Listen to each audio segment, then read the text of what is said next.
Hi, I'm Dan. And I'm Willem, and today we're looking at something that most of us face in some way or another in our lives, and that is to compare ourselves with others. Absolutely. I do this all the time. And I remember growing up, I used to compare myself to people that were really good at a certain sport, or someone who was getting higher grades than me in a certain class. It's so easy to believe that we could or should be better at something just because there's someone else out there that's doing it better than we are. Yeah, absolutely. I can't think of anyone who hasn't thought this at some point in their lives. But today, the big idea is Jesus doesn't want us to compare ourselves with others. And in the God story for today, we'll see why. Watch this.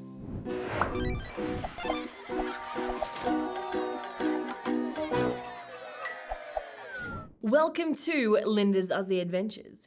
Did you know that Australia has not one, not two, but three national frisbee teams?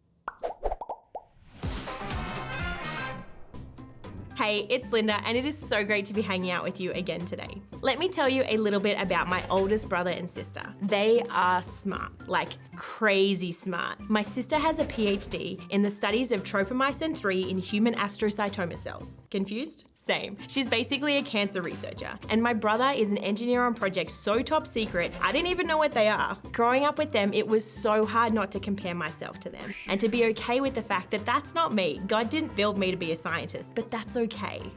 And I think we do this a lot. It's so tempting to compare ourselves to others. How we look compared to others, our level of coolness compared to other people, our sports ability compared to others. There is something so tempting about comparing. And that brings me to our big idea, that Jesus doesn't want us to compare ourselves with others. Last time we heard Jesus and Peter talking, and Jesus asked Peter if he loved him 3 times, and each time Peter said yes. Then Jesus told him to feed his lambs, to take care of his sheep, and to feed his sheep. And then Jesus told Peter how he would die if he follows Jesus. Then Peter literally gets up and follows him.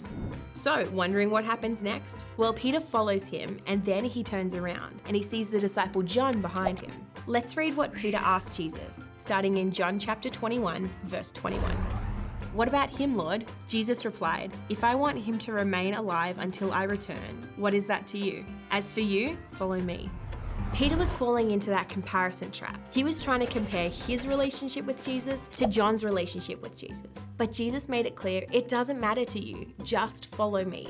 I think we do this with all kinds of things. We try to compare how smart or funny or talented we are with our friends. But Jesus is making it clear to Peter that it's not about how other people are doing, it's about his own willingness to listen and follow Jesus.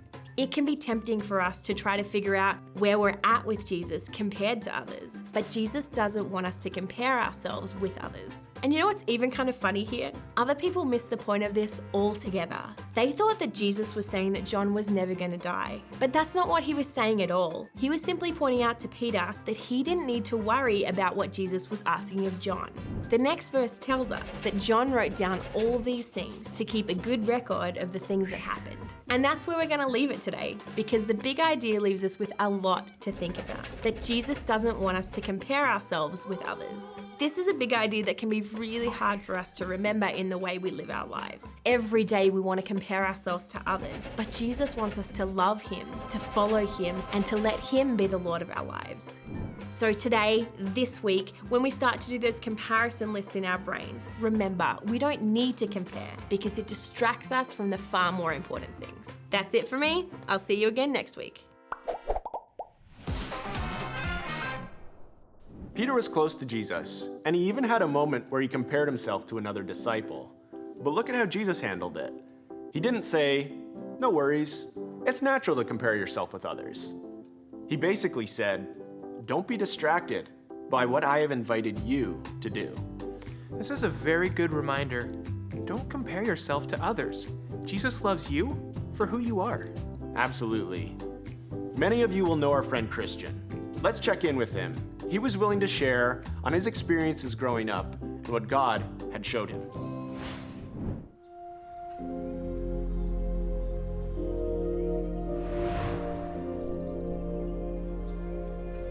God created all of this. God created everything beautiful and unique. My name's Christian. I love hiking, I love coffee, and I can't sit still. So someone asked me the other day, have you ever seen a tree compare themselves to another tree? And I said, no. God created the trees, He created nature, and He created us. Everything is unique, and everything has its own purpose. So why do we compare ourselves to others? Shouldn't we all find our own direction in life? It's easy today to look at other people and on social media and see what others are doing and think, wow, I wish that could be me. Unfortunately, I do that a lot myself.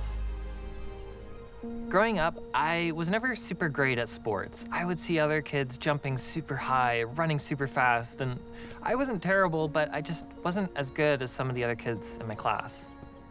I often had trouble focusing in school. Teachers and parents would often get frustrated with me, and I felt guilty that I was letting them down. But what I really enjoyed doing was creating things and connecting with people. I tried every hobby in the book, from fishing to archery to wood whittling, soccer, hockey, lacrosse, mountain biking, snowboarding. The list goes on. Every hobby, you name it. I was curious about everything. As I got older, my interests continued to evolve. I like to take pictures, I like to write songs, record music, and make fun videos with my friends. Lately, what I really enjoy doing is going hiking, spending time in the outdoors, and taking pictures of God's beautiful nature.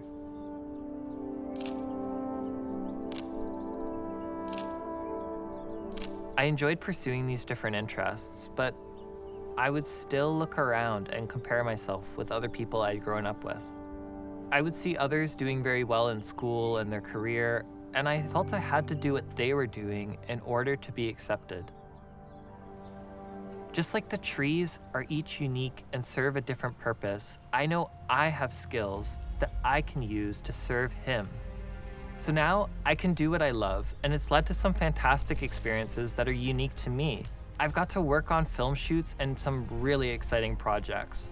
I've got to travel to new countries that I never thought I would go to and meet people from different cultures around the world. And I've got to navigate through a career path that I really love and feel fulfilled. Sometimes I felt lost or that I didn't know what I wanted to do, but all these experiences led me to realize something about myself, and I'm super grateful for them.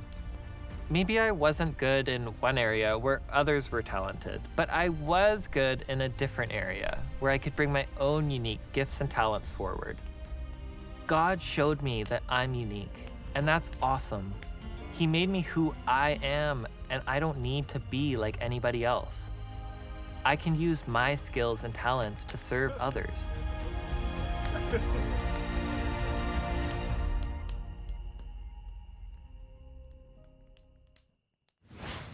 Christian was trying to find that one thing he would be as good at as his friends. But when he learned that God created him to just be himself, to be the unique person each of us are supposed to be, he became free and he discovered things that he loved to do. And one of those things seems to be cooking amazing meals on a campfire. Willem, you dropped in at this campfire. How was the food? It was amazing. Everything tastes better when it's cooked over a campfire. Well, I agree with that. Let's break into our small groups now and see what this looks like in our own lives.